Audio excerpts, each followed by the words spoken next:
today's Grimm adventure, we find ourselves in Cincinnati, Ohio, visiting a very historic cemetery known as Spring Grove Cemetery. It's a windy day, so it's a little chilly.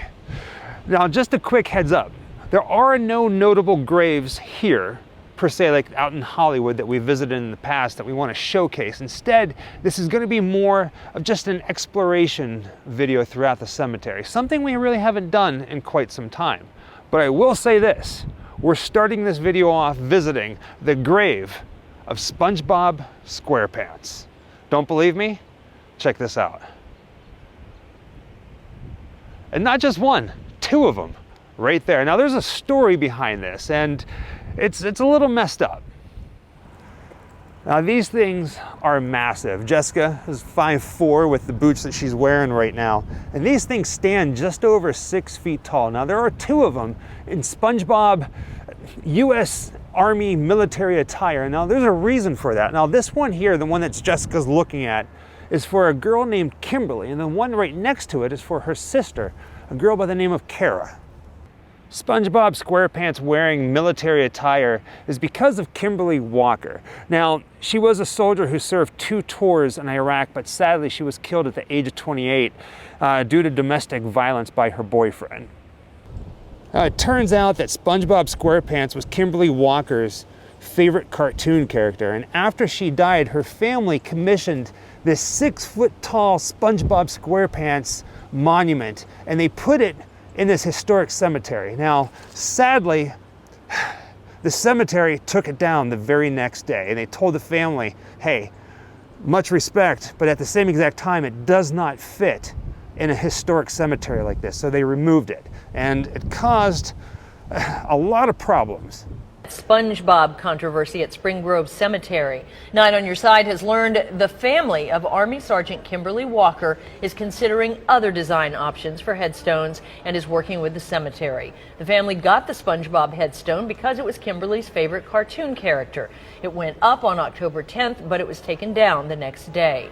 The cemetery's CEO says the design was approved by an employee without the authority to do so. Now, almost a year later, pretty much the anniversary of her death, the cemetery and the family came to an agreement that yes, they'll put the SpongeBob SquarePants tombstones back, but they have to be facing away from the road, basically into the woods, and they have to be behind these giant slabs that you see that are behind me right now.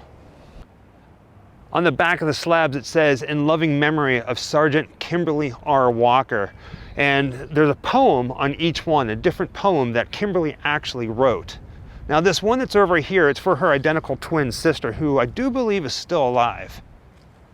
Now, I get it. It's a historic cemetery and you want to keep appearances. But come on, they should have just left it.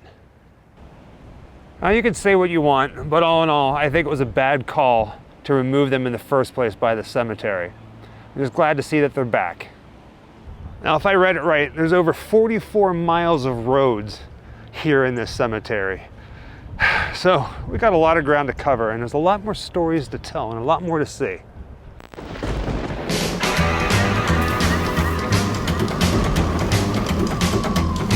Wherever I come, bad luck just comes my way. Wherever I go, hard luck is that it stays. Good luck never stays a day. Bad luck's always coming my way.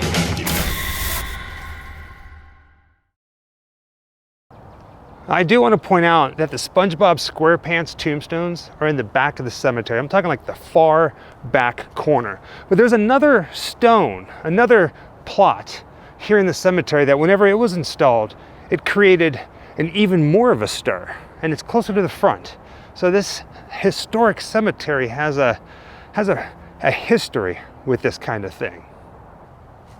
I have no idea what you call this white tree, but we've been seeing it everywhere here in Ohio, as well as St. Louis. Now the stone that we're looking for, the grave, is just underneath the branches, about the center of your screen. Now this is of an Egyptian sphinx, and when it was installed in, I do believe, 1850, the religious folk here in the area really had a field day with it. Get a closer look at this thing. And at the same exact time, there were people who were so excited that it broke the monotony of the cemetery. In fact, you know, driving around, aside from the mausoleums, there's really nothing different when it comes to statues like you see in different places. Now, if you look closely at it, you can see that it's been repaired over the years. But it's still here. And they're not blocking it from the street or anything like that. I mean, they're displaying this proudly, but not the SpongeBob SquarePants tombstones. Now, please let it be known that I'm not trying to knock the cemetery. It's just the two things that really stick out to me, the person who seeks out grim things and controversial things, that these are the two that I automatically gravitate towards. Now, there's a whole bunch of beauty here, obviously. There's a whole bunch of respect that goes on here. But, I mean, come on. I mean, I've been to a lot of cemeteries across the country, and I don't ever recall encountering an experience like this. Not once, but twice. Now, let me clarify a little bit more whenever I say monotonous. Just your average tombstones and possibly the landscape of everything. But look at this. Talk about an incredibly detailed statue. Now, this is Charles McVane, I think it is. Wow. Now, if you love that, you're absolutely going to love this. Right next to one of the many lakes here inside the cemetery is this church. Well, it's not really a church. It's a private mausoleum known as the Dexter Mausoleum. And as glorious as this is, believe it or not, it's not even finished.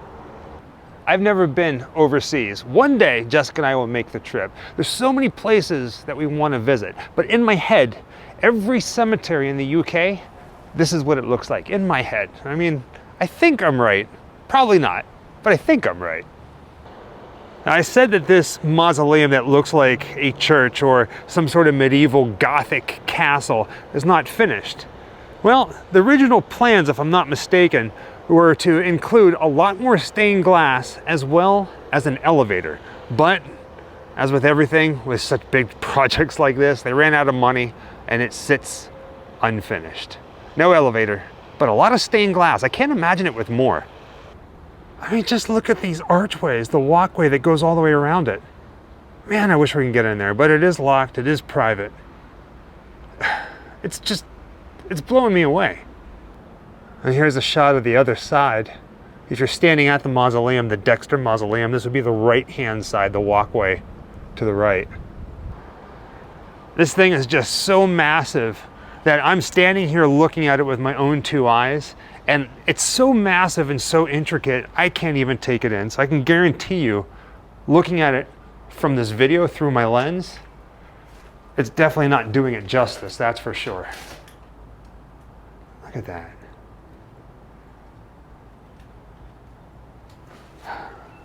Now, while I was walking around taking photos,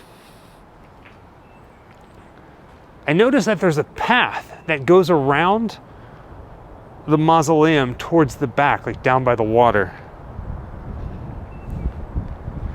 So I figured we'll go for a walk.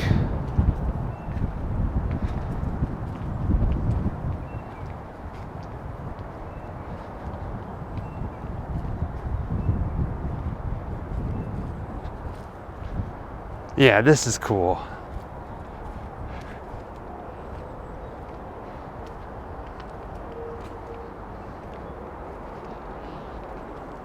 Sometimes on the back of these things there's a stained glass window down towards the bottom, but it doesn't look like that's what's here. Instead, it's just a wall.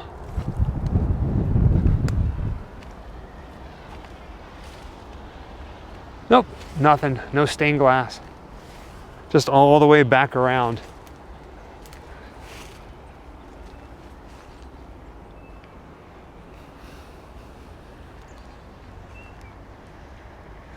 Now, don't get me wrong. This is beautiful. Not all of the cemetery looks like this. Trust me.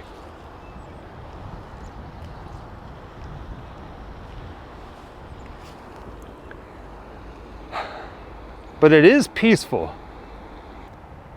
Do you remember the 1950s TV show, Superman? George Reeves, who played Superman? Well, his death was ruled suicide. He's buried or interred out in California. But for a short time, his ashes were on display in this church, in this cemetery. I don't know if on display is the proper word for it, but there was a lot of local legend and rumors that he was actually buried here, and people would come to this cemetery searching for his final resting place. But like I said, that's in California. That's a nice little church-like structure here. It's called White Pine Chapel. Again, kind of gives you that England feel, right? Like Jack the Ripper kind of story, if you will. It says White Pine Chapel, 1859.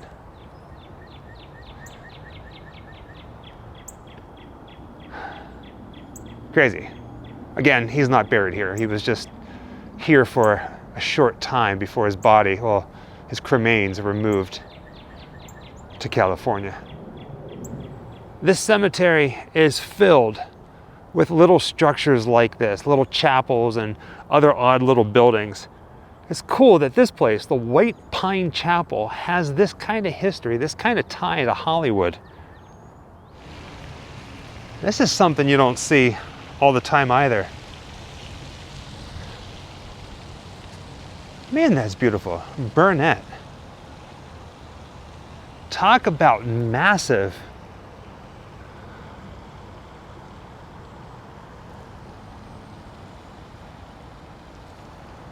Jessica likes trying to look through the door.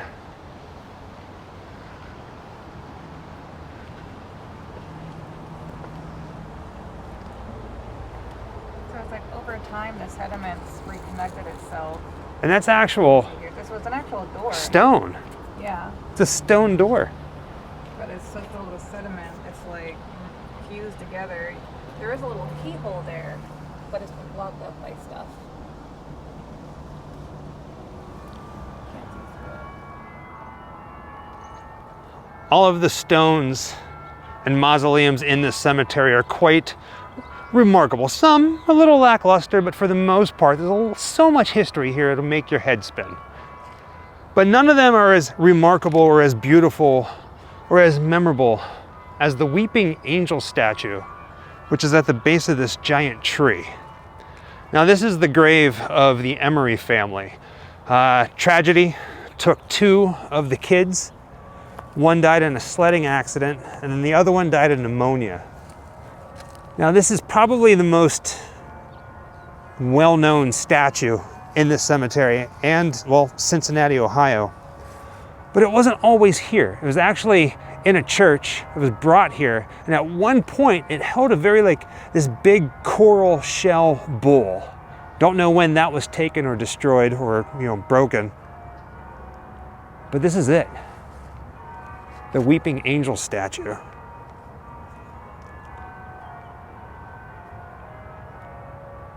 Now, I've heard different ghost stories about this, or if you touch the statue, it's cursed, and you hear all kinds of things. That's local legend, local rumors. But I know this for sure. It's beautiful. I mean, look at those wings.